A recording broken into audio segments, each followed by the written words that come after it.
So I'm going to turn it over to Lauren Ambra. And if you need to share your screen, please feel free to do so. Thank you. And thank you for joining us today. Yeah, I think we need to, because we can't share the screen, so probably the host should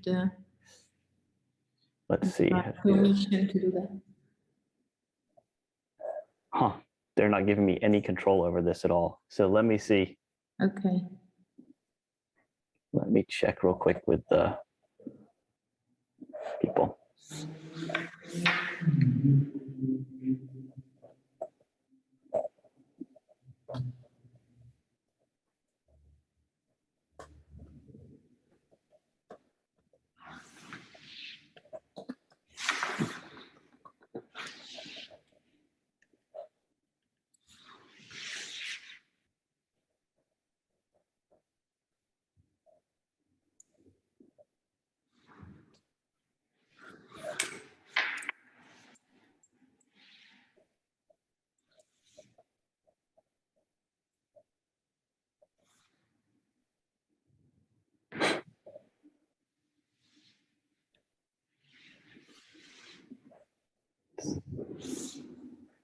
Just a second, I'm checking with them, seeing what the deal is.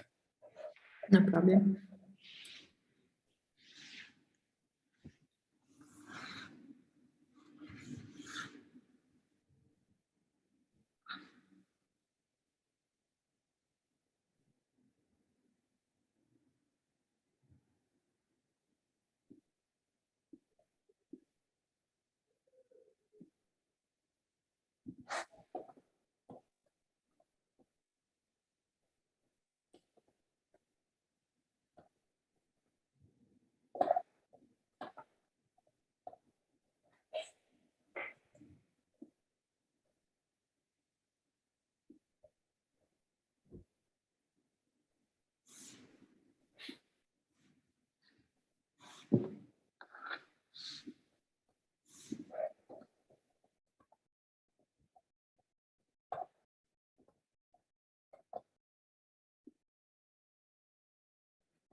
Is there a way you can get started a little bit and then, or you need screen?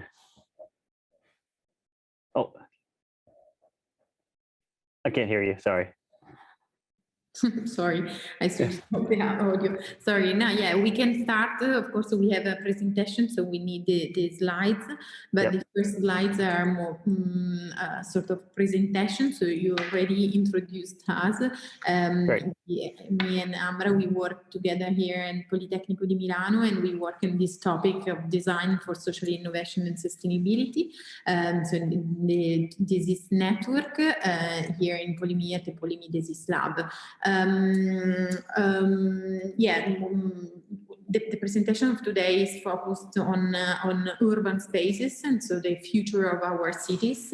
We start this assumption that in 2050, 70% of the population will live in cities. So it's crucial, the role of cities in our future. And for us, it's really important the involvement of citizens with the policymakers to build and to design future scenarios for the urban environments, because the involvement and the participation of citizens and inhabitants can, through the participatory processes, can really design services and spaces for the future and according with the needs of citizens. So our approach is, of course, connected with the human-centered approach, and the idea that humans are in the center and the designer are supporter and help. The design can help people, inhabitants, residents of cities to design the future of our cities. One aspect that we think it's important in the design of future urban environment is the concept of proximity, and especially again putting the humans at the center of our design approach. We think that proximity, spatial and environmental proximity, but also relational proximity, are keywords and key concepts for the future of our cities. Proximity, of course, is connected with the idea and the model of the 15-minute city. That is a concept that now, I mean, in the last years is more and more diffused and discussed. And of course, the principle of the 15-minute cities is to have all the functions, so working, but also learning, the education system, but also, of course, the healthy services. Everything is in 15 minutes, so close to on apartment and house. So everything is close to our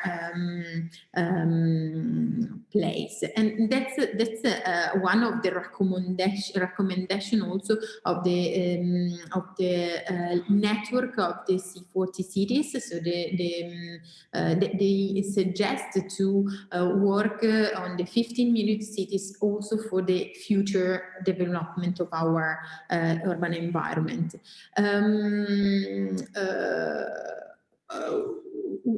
Of course, we can't think to the future of our cities without a link with the past and with the present, especially the present that we are living in the last years, so connected with the pandemic.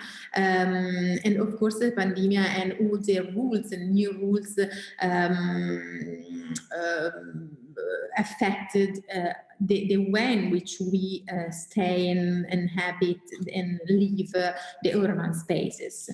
So of course, in the past, but also in the present, pandemics can have consequences in our spaces.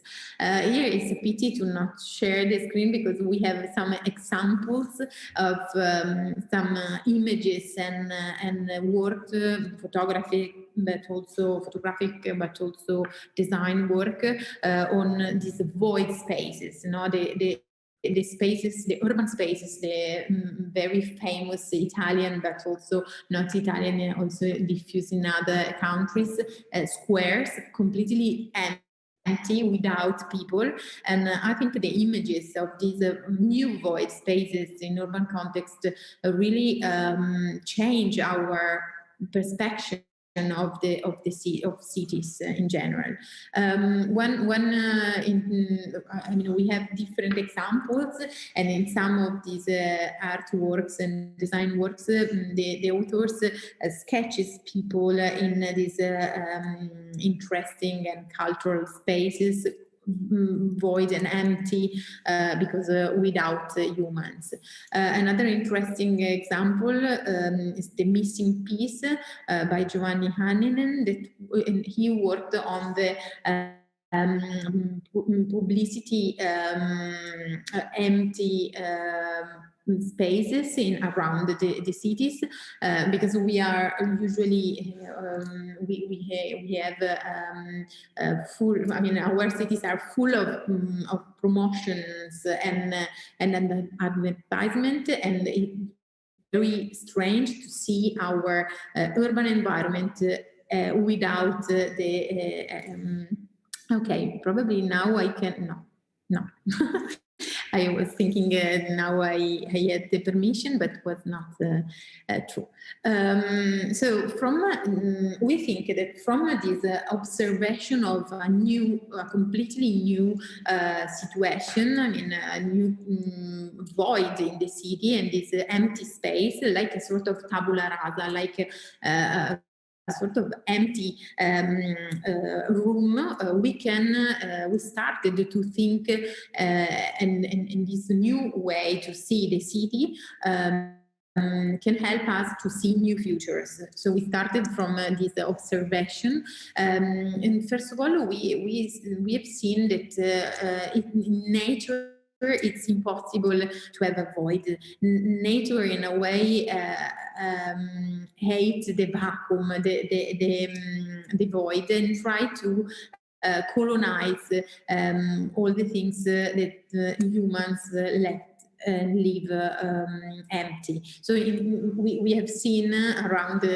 our cities many different places where nature tried to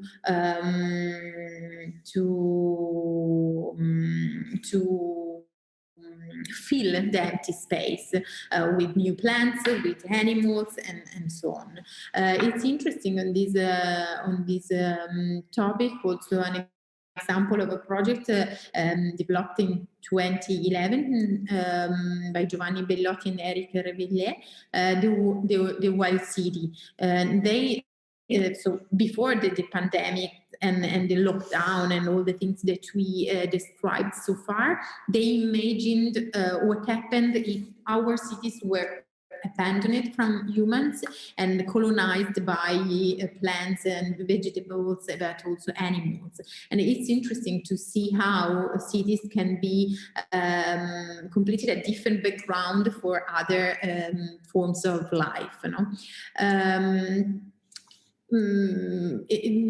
That's interesting also because it's impossible in a way to separate our life from other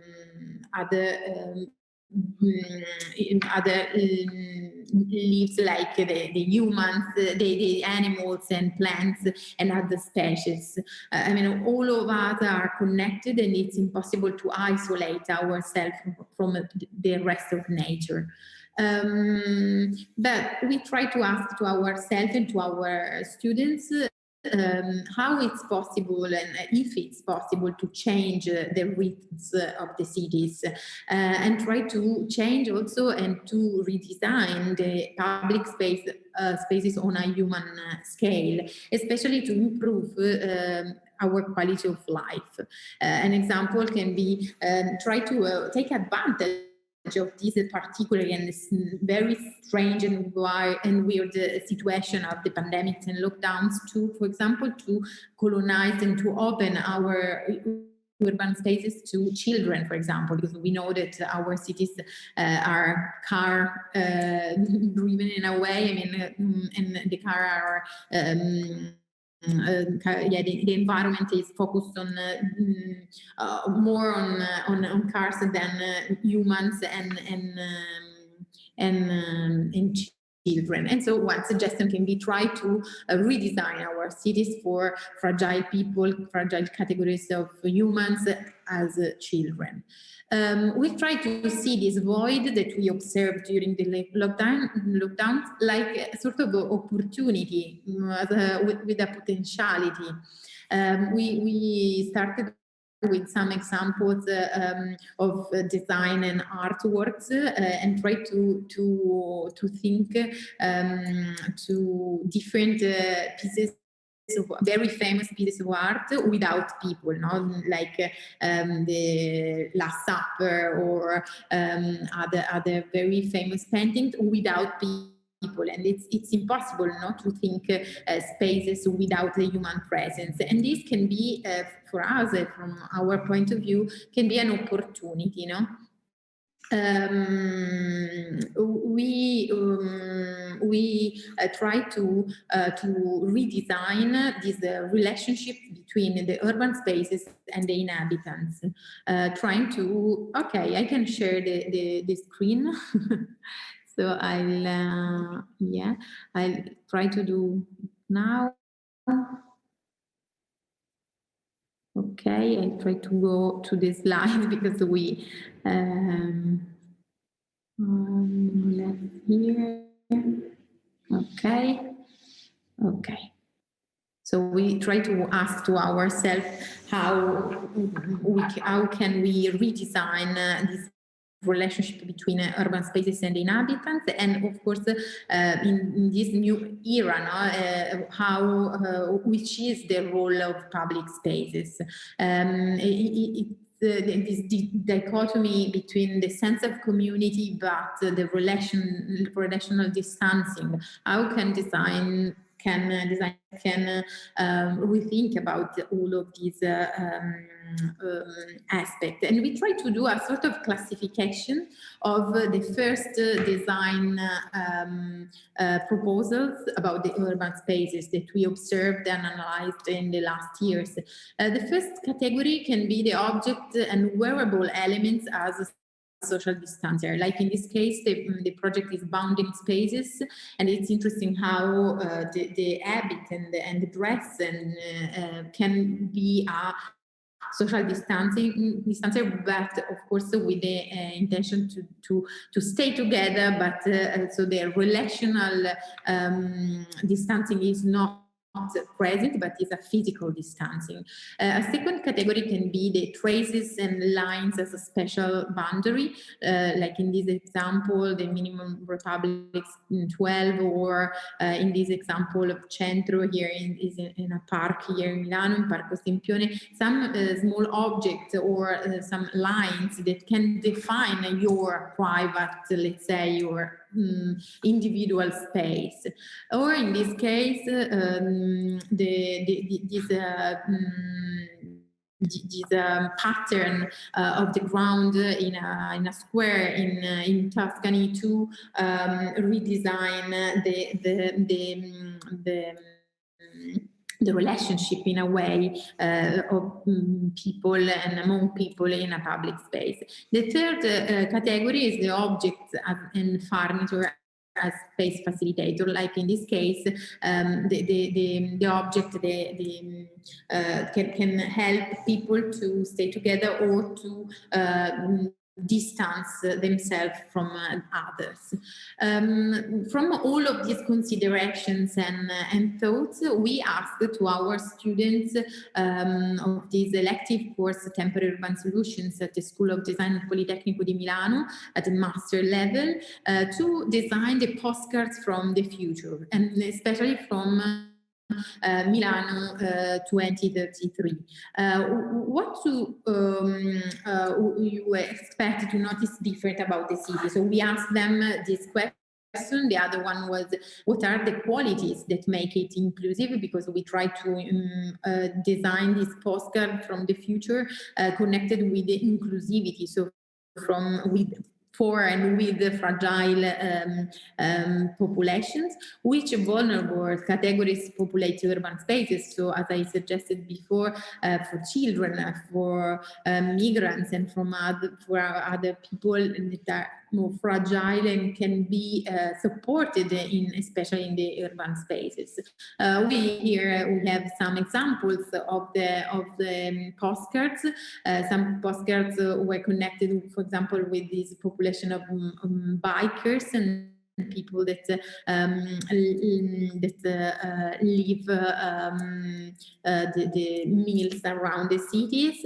I mean, our cities are full of people that work in the public spaces, and could be interesting to try to transform the public spaces in a more comfortable and welcoming space.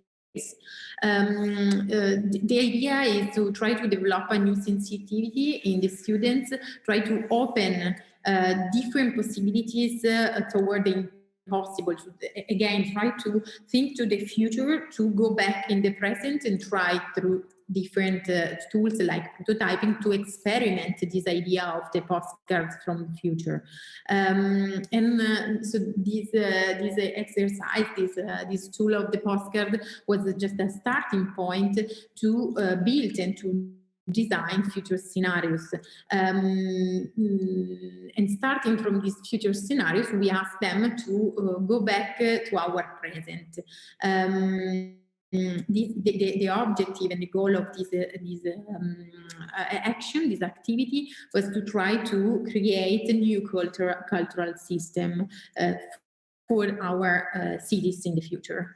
We have finished our presentation. Try to here. I don't know if there are questions. If anybody has questions for Laura or Ambra, please.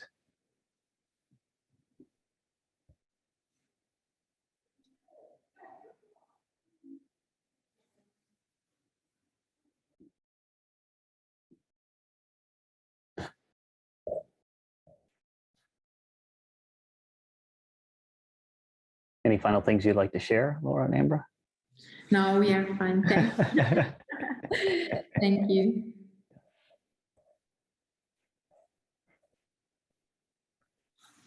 Nicole or Fabian, do you have any questions for them?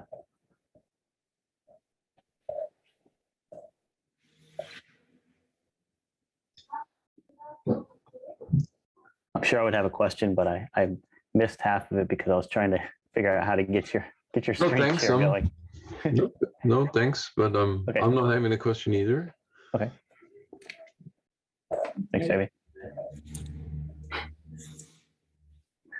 Well, thank you, Laura and Ambra, Okay. for presenting.